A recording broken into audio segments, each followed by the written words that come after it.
মানুষের সবচেয়ে বড় শত্রু সব সময় বাইরে থাকে না, কখনো কখনো সেই শত্রু লুকিয়ে থাকে নিজের ভেতরেই। আর সেই শত্রুর নাম কি জানেন?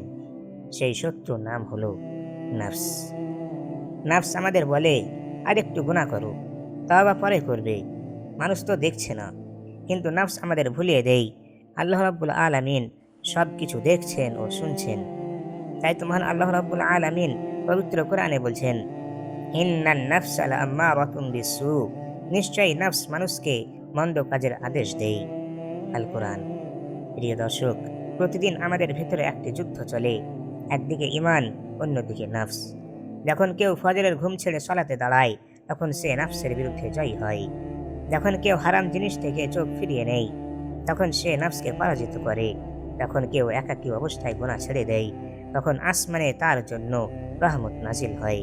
মনে রাখবেন, নফস সব সময় সহজ রাস্তা দেখায়, কিন্তু জান্নাতের রাস্তা অতটাও সহজ নয়।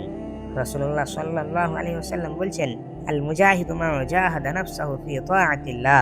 প্রকৃত মুজাহিদ সেই ব্যক্তি যে আল্লাহর আনুগত্যের পথে নিজের নফসের বিরুদ্ধে সংগ্রাম করে। তাই আজ থেকে সিদ্ধান্ত নিন, আমরা নফসের দাস হব না, আমরা হব আল্লাহর বান্দা। আল্লাহ আমাদের নফসকে পরিশুদ্ধ করার তৌফিক দান করুন। আমিন।